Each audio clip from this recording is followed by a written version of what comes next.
Okay, so hello Maria, Hello there, Sarah. joining me today to share your flower story.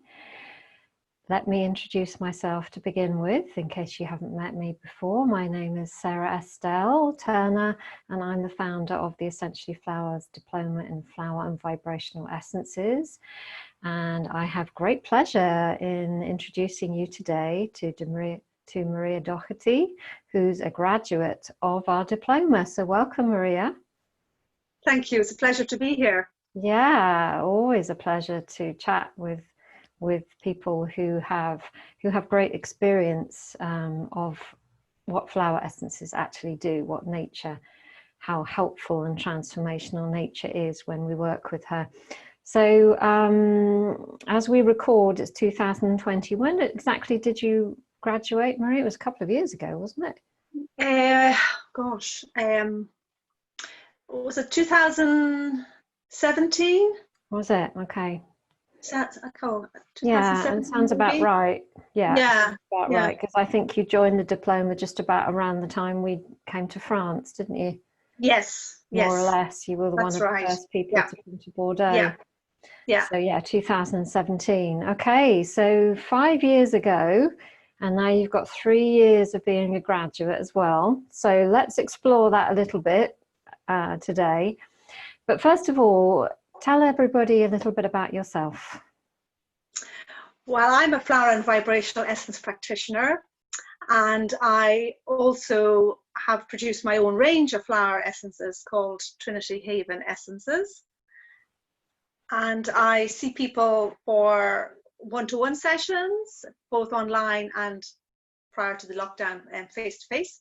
And also I do workshops as well, face-to-face and online on flower essences. And where are you based? Where are you based? I'm based in Edinburgh in Scotland. Yeah. Mm-hmm. And you're going to share something else? Yeah, I was just also going to say that I'm also an occupational therapist working with children. That's my been doing that for about 30 years. And I also am a Reiki practitioner and Metatronia practitioner as well. So you've got a foot in both worlds. A foot in both worlds, exactly. Yeah, yes. Often a really good place to be. Yeah.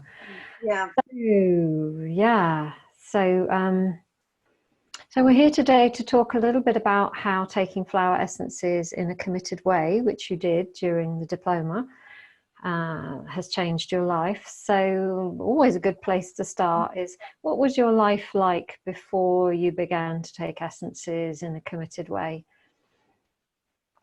I would say I probably maybe wasn't sharing my gifts with the world so much. You know, I had done an earlier qualification in the Bach range of essences, not back in 2008. And although I was using them on myself and for friends and sometimes for some work colleagues, I wasn't really, using that as much as I should have been. And the same with the Reiki really as well. It was more with friends. So I was kind of quietly practicing, but wasn't really going out there. So what was stopping you from going out there, do you think? I don't know, maybe it was it probably was a lack of confidence perhaps, and maybe just not sure where to begin as well.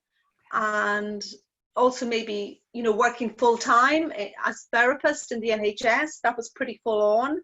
So it was like, finding time to do these other things tended to be weekends, evenings. Yeah. It's often the case, isn't it? Yeah. It certainly was for me as well. Yeah. Quite a few years ago.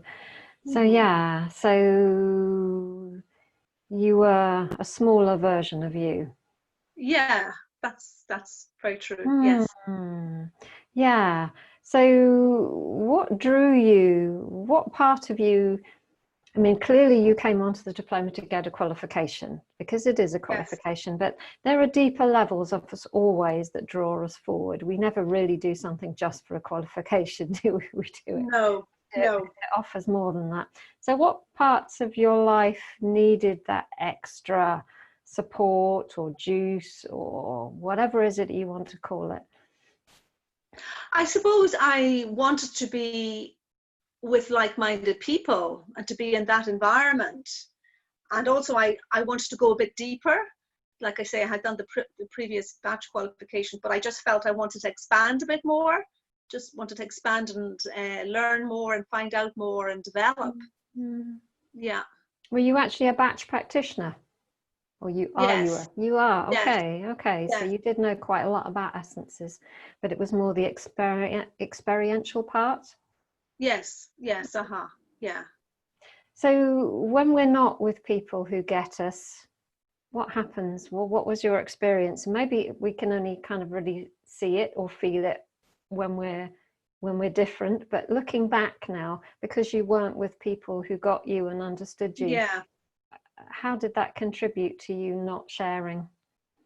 Well, I suppose you felt you weren't able to express too much about it. And also it was having somewhere to go for maybe for some guidance or discussing, for self-development work as well. So being able to kind of share, cases and be able to get some support, not really having maybe as much support. Yeah. Mm-hmm. Yeah, it's important, isn't it, to be with people who get us? Very important. Yeah. So 5 years later, I mean, you began at the time of recording 5 years ago. You've been graduated now for 3 years. So you've got quite a lot of wisdom and experience under your belt, especially as you had studied the batch flowers. So what does your life look like now? What does it feel like now since? Yeah, I would say I have a better work-life balance, because I reduced my hours in my NHS job, just a little bit, but enough to kind of give me more of a work-life balance. I would say I'm more confident. I now do things that I wouldn't have done then, like do like this interview or do Facebook Lives. That's quite, I've only been doing that in the last few years, and doing the workshops both face to face and online. I wasn't doing anything like that at all. So that's all new. Yeah. And how does it feel to be more visible? Because you do really well at all that. Well, thank you. It feels good. Yes, it does feel good. I enjoy it. I actually do enjoy it more than I thought I would. Yeah. What does it bring you to be able to share?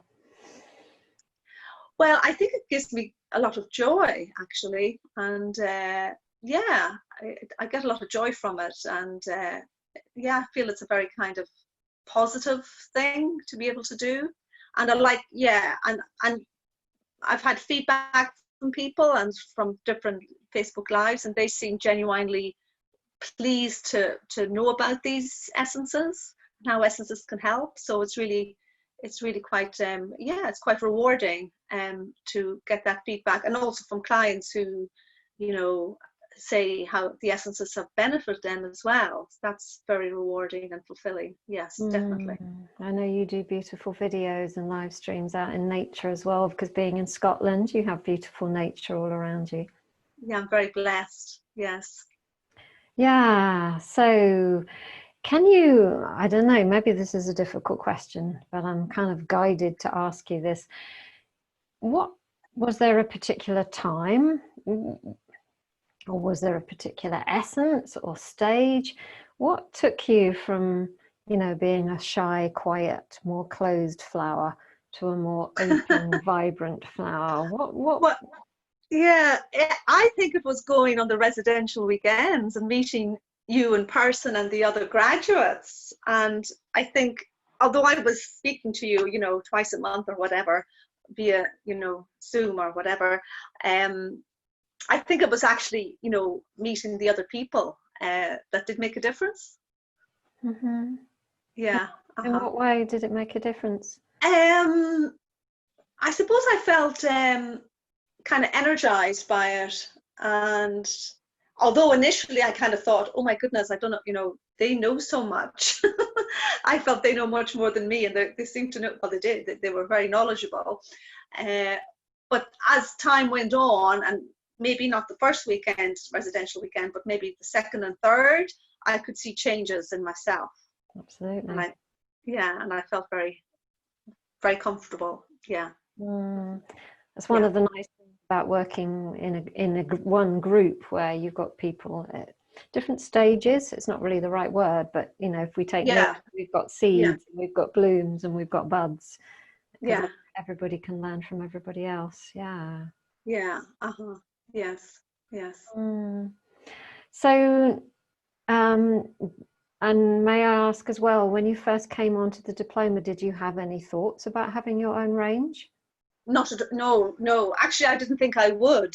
I thought, no, I'm not going to be making essences, because I'd never made essences before. So I thought, oh no, that's not for me. But then after I made my first one in Bordeaux, the Purple Orchid in France, that got me started. Then I realized, oh, I can do this after all. Yes, I kind of would quite like to do this. Yeah. Absolutely. Yeah. So now you have your own range. Yeah. Called Trinity Haven. That's correct. Yeah. How did that name come about? Well, I lived at the time in a place called Trinity Crescent, and the area is Trinity. And down the road was a place called New Haven, which I now still live in, New Haven. So I decided I'd put the two together. And then one of my friends used to say, when she used to come and visit me and come into my flat, she'd say, oh, this is such a haven. I love visiting you here. I love your flat.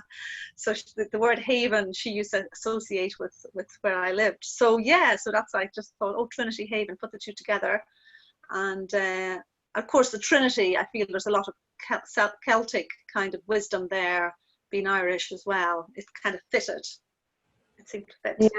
So there's a lot of, it often happens actually, we choose names and then years later we actually realize what the name means apart from the obvious. Yes. So we often find actually that people who come on the diploma who say I'm not going to make flower essences, we have a little secret thing that we go, oh, look, that person's going to make a range, because it often happens, the people that have definite ideas, they're not going to end up doing it. So I'm delighted that you have, because it's a very joyful thing to do. Yes, it is. Yeah. So what's the best thing about your life now as a flower essence practitioner and trainer? You know, somebody who gives, what do you most love about it? I think for myself personally, it's a great tool to have in your toolkit for my own emotional, for my own well-being, and just to be able to make a change for other people as well. It's really good. It's really it makes me feel quite, like I said earlier, quite fulfilled, that I can actually make a difference for people. Can offer them something kind of very practical and easy to use, something that's quite easy to use. It's not difficult. And safe, of course, something that's safe and effective. And you of course still, as you shared with us at the beginning, you still work in your occupational therapist job. Yes. Which you clearly love as well, because you're still there. You've got a role to play. How has taking essences supported you in that world? Well, I would say it supported me a lot in terms of, like taking essences like oak and elm when I'm kind of feeling a bit tired or overwhelmed, or maybe having a lot on. I find I reach for certain favorites, certain stalwarts. So I think it helps me to just be more in balance and to prioritize better, and to be better able to have that work-life balance that I spoke about earlier. That's definitely more of a priority for me, and I really do make an effort to do that. And as a result, I've been doing other things like yoga and meditation and these sort of things that also help with the whole having that vitality and energy and renewing energy. Lovely. So you mentioned before that the coming on the weekends in Bordeaux was your favorite part. Was there any other part that shines out to you as being something you really enjoyed? Well, I have to say, and you probably won't be surprised, the Wild Earth Animal Essences. Of course, yes. Yeah, and that last one, the Empower, that we all took for last module 12, and before I took it, I wasn't convinced at all. I was thinking, what's all this about? I'm not so sure about these animal essences. But I did find that made such a difference. And then after I graduated, that following October, I went down to the Lake District and met Daniel and went to one of his workshops. And then lo and behold, was it that the following year, he asked, would I run a workshop for him in Edinburgh, which I wasn't expecting that to happen, and that was like a big responsibility. Yeah, so but that was great. I think that was 2018 that he was over. Yes, 2018. Yeah, that was an amazing thing you did. So yeah, so that was a bit of an eye-opener. That wasn't something I had thought would happen. So like, yeah, doors open, and yeah, and it just happened. It all, yes, it was a lot of work, but it did seem to go. It did flow pretty well, I felt, and actually, he actually ended up staying with me here in my flat. So, and he's such an amazing person, such an inspiring person, but also such a fun person. So yeah, and his workshops are just wonderful, and they're great. Yeah. So I think you've raised the energy in Scotland, I think, quite well by the sounds of it. Yeah, well, it was the first one in Scotland, which surprised me. Yeah, the very first one in Scotland. So yeah, so yeah. Being a bit of a pioneer for Scotland, which is it looks like it. Yeah. So, do you have any words of wisdom for anybody listening who about taking essences? What would you say to them? If anybody was like going, what's this essence thing? And I'm not quite sure. A little bit like you were with the Wild Earth Essences. What would you say? Yes. Well, I would say that if you're not sure, that probably to seek out a qualified essence practitioner, because that person can guide you as to what's the appropriate essence or essences for you through that consultation process. And actually, that's probably another thing I should say.